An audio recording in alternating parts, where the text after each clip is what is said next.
Hey there! You are gonna love what I've cooked up for you today. Today we're talking about how many real estate markets are out there. Why should you care? Some are good, some are bad, some will make you a pile of money, literally like rolling in the dough like a baker's knuckles.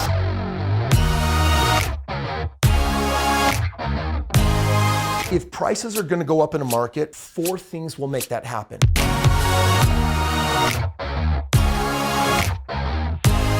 Why one home is $1 million and the exact same size of house is literally $200,000 in a different market.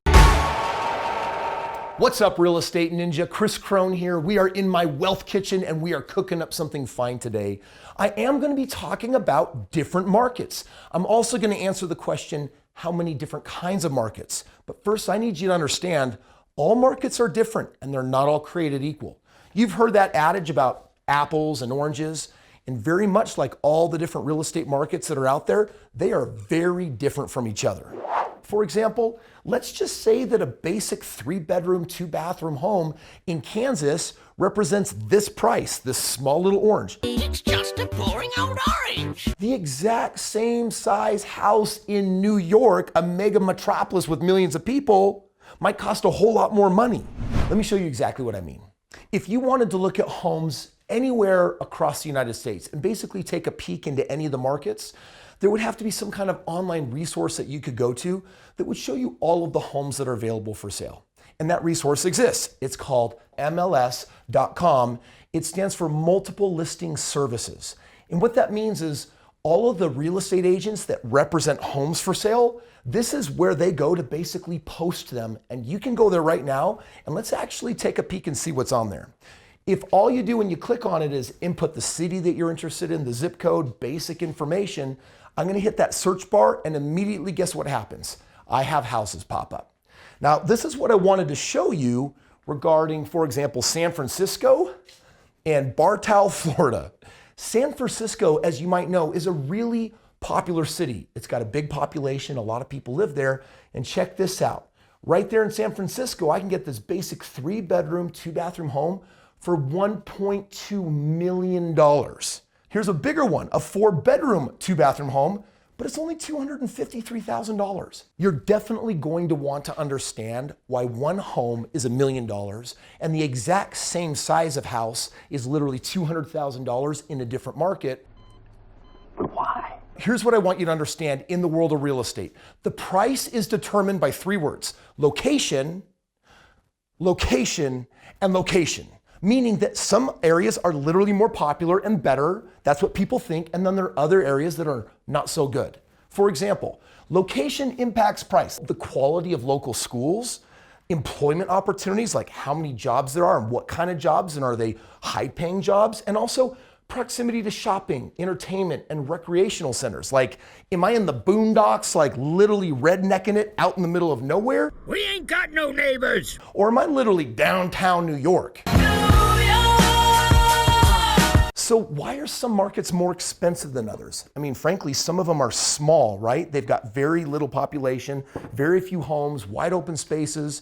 And then you've got other markets that are just teeming with people, massive populations, tons of houses.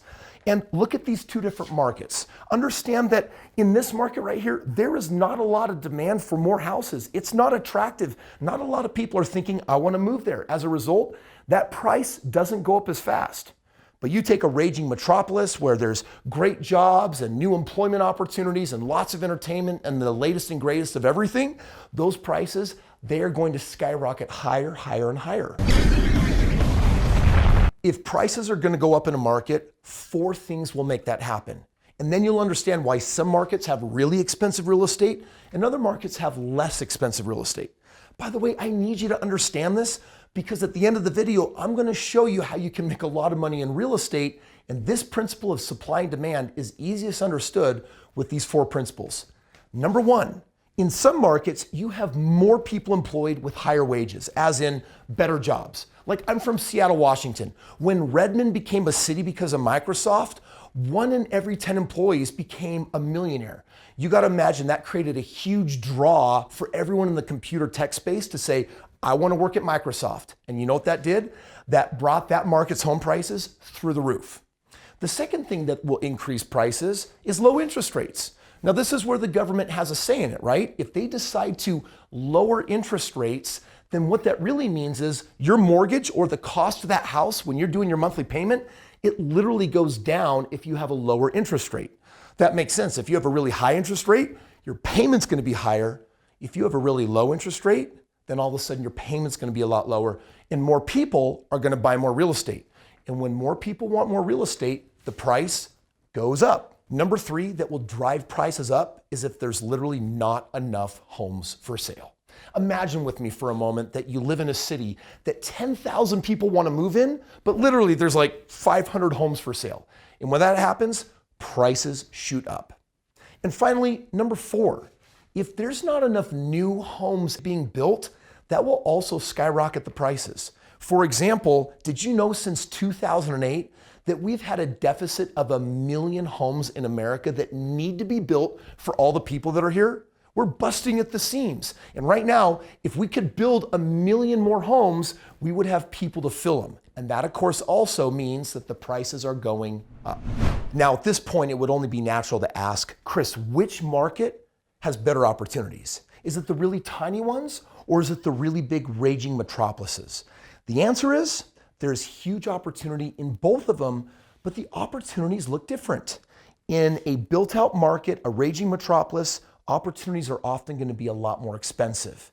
In entry-level markets, there are going to be plenty of opportunities, but they're usually going to cost a lot less money. You can certainly make money in both. Why else should you care about this information?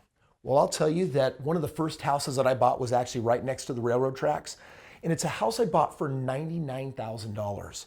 But all the other houses in the area, guess what they were selling for?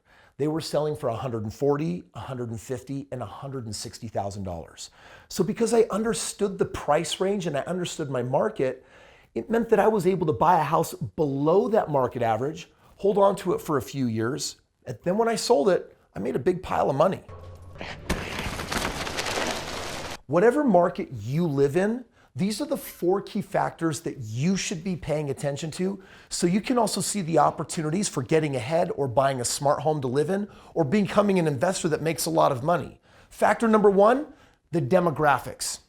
Demographics are the data that describes the composition of a population, such as age, race, gender, income, migration patterns, and population growth. These are basically the statistics of the kind of people that live in that particular market. The second key factor in understanding your market is interest rates. We've talked about them, and this affects all markets. When the interest rates go down, we know that buying is going to increase. More people are going to get in the game. When interest rates are low, you should be thinking, I should buy a house. And by the way, if you already have a house that you bought, you should be thinking, I should maybe buy more houses. Why? Because Uncle Kris is showing you how to make a lot of money with each additional house that you own. The third factor is the economy. And I'm not talking about like the nationwide economy. I'm talking about the local economy in your area. The very first house I bought was deeply discounted on sale because someone lost their job at a factory that had closed down. Or think about the car industry in Michigan when it got hit years ago. They had all of these layoffs. And guess what happened to the price of real estate when people didn't need their homes and they were moving out? Those prices dropped. Now that can be scary for some people, but for the right mindset, that smells like opportunity.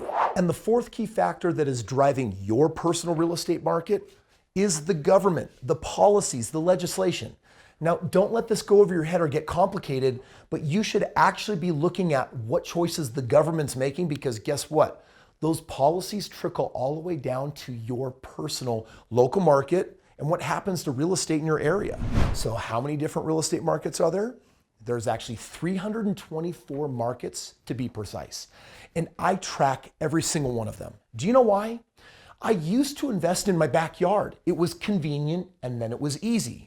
Today, I make it easy for people everywhere to not invest in their backyard, but rather the best markets.